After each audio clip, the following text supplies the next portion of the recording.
I refuse to not be first. Do we do enough? Well, I never shut up about it. It must have been about 17. We nicked their guilt rings. Right, the bouncer's guilt ring. This is no good for me. That's the reality. If you want the honest truth, and I see it every day.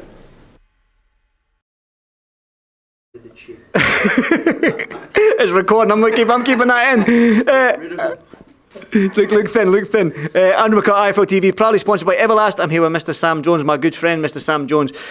First and foremost, we've seen pictures on your Twitter and your Instagram. You were in hospital recently. Yeah. How are things? No, mate, I'm sound. Honestly, sound, mate. It's all good, mate. All good.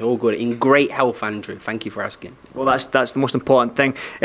Muhammad Ali, just taking a shower there. I've just done a quick interview with him. Pro debut, 18-year-old, 3 years out the ring. Yeah. Has the name Muhammad Ali. I mean, just talk to me about this kid. No, listen, I think he's just a super talented kid. He's a lovely kid as well. He's got a great family. So his dad's there as well. Nicest kid you could ever meet. Just got to take it nice and slowly with him, Andrew. He performed really well there. Everyone was like happy with him. I think Eddie was very happy. He performed great. I mean, listen, the opponent didn't engage very much, and Ali didn't get to display what he's completely been working on in the gym with Dave. But listen, slowly. We're not in any rush. Obviously, we're a kid at 18 years old. You're not in any rush. And when I mentioned the super bantamweight division, I was just saying he shares the division with these guys, these names. You were sort of like, calm down. He's still in the straight, which is fair to say because I didn't know he had 3 years out the ring there. So I mean, there is a lot of ring rust there as well. It's because with COVID, he was due to boxing. Idris, was he due to boxing the amateurs, and then it got pulled because of COVID. 3 years he's not boxed for. And that's his first time he's boxed 3-minute rounds. First time he's put 8-ounce gloves on. First time without a head guard. So I'm really proud of him. Honestly, I'm really proud of him. He's going to go, he's going to do Ramadan now, and then he's going to come back, and hopefully we're going to get him out May, June. Obviously, Ramadan, May, June, so tail end of this year, how many fights you would like him to have? I'd like him to have had 4 fights. I would say 4 or 5 fights, maybe. No, I don't know what we're on. June. 3 more. I'd say 4. I'd say in total 4. Obviously, when you manage the kid, obviously you've seen some talent. You look after him. Yeah, well, you're a carer. So you know talent. You've been around the game long enough, and you know somebody. So how far can this kid go without putting pressure on him? How far can he go? He seems, I can say, he's going to be a world champion. He has got into boxing to be a world champion. Like, it's not putting down the British title, because the British title is the best belt. I believe it's if arguably the best belt to win in boxing. But he wants to be a world champion.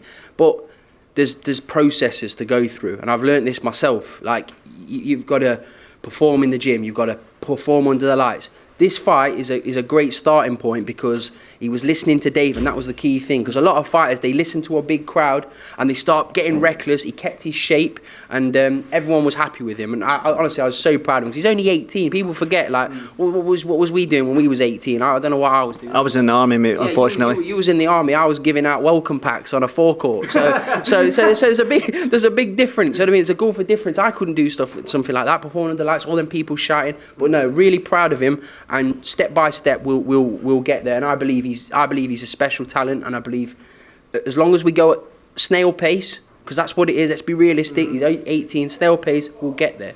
See, the thing is, well, I think that having shared that name with Muhammad Ali isn't going to go. That's going to stay with him for his whole career. That's his name. It's crazy, but he didn't just go, I'm Muhammad Ali as he turned boxing. So yeah, that's what I mean. That's his name, Andy. That's his name. But he's super bantamweight Muhammad Ali. You understand what I mean? And he's his own man. He's Muhammad Ali from Leicester. So this is what he's going to create, his own legacy. Everyone's always going to say, when he's doing a shuffle in the ring, because I heard all the crowd going, give him a shuffle. And he was and he did it. Like, people are going to always go, he thinks he's Muhammad Ali. He doesn't think he's the Muhammad Ali. He's his own man. He performed really well. I'm really happy with him. He didn't put a foot wrong in the fight.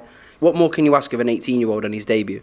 What I will say is that when I was titling my interviews with Muhammad Ali, this one from Leicester, I know they do spell the names differently, so one's with an A, one's with an E. Did you put a B and a butterfly on the head? No, that's not me. No, that's not me. No, I might do that actually. That's quite a little bumblebee and a little butterfly. No. He's his own man, quite right, and he's got for just meeting him this week and knowing that he's a lovely kid.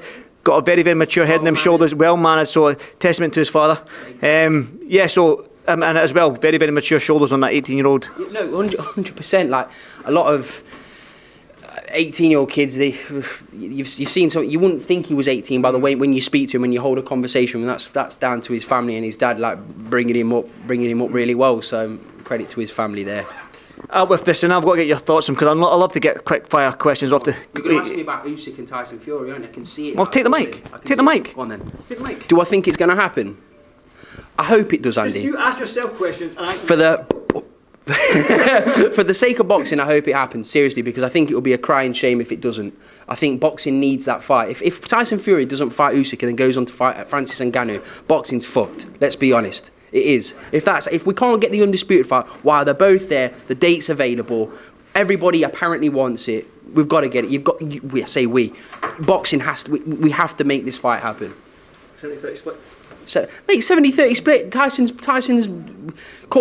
not called his bluff, but Usyk's called his bluff and accepted the fight. But in reality, I know it will upset people. I do actually think that's a fair split onto who brings in the most. Tyson Fury's the man. Usyk holds all the belts, but people could say Tyson never really lost his belts in the ring. So, listen, lineal champion. I know people don't like that word, but Tyson is that. Let's just hope it happens, Andy, for the good of boxing. Can I go back to asking you questions now quickly? That was what you were going to ask me. I was going to ask you, but you answered it yourself. But I was going to ask you that. Obviously, that's the big story in boxing right now. But obviously, a friend of yours, Joyce against Zhang. I mean, let's not sleep on that heavyweight fight because that is an absolute firecracker. That's a barnstormer. I'll tell you what's going to happen in that fight. Okay, we'll take the microphone off you again. Okay, let's go.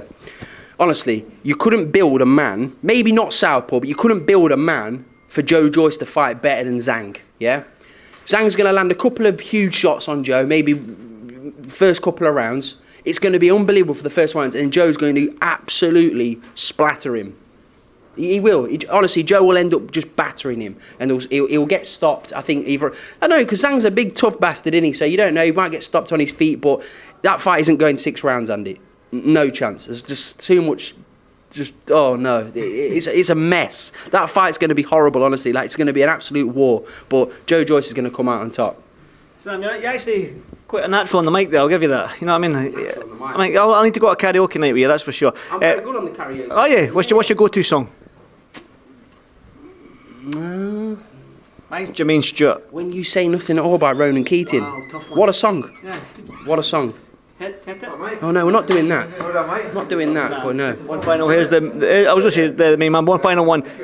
As Eddie just walked in, so my final question was going to be The Zone on Sky Channel 429. Yeah. Your thoughts? Fantastic, mate. Fantastic for the fighters. Great for the platform. Easy access. So when people say you need to find me on a certain channel, you can now. Exactly. Nice one, Andy. Sam, well done, brother. See you soon, man. Thank you, mate. Thank you.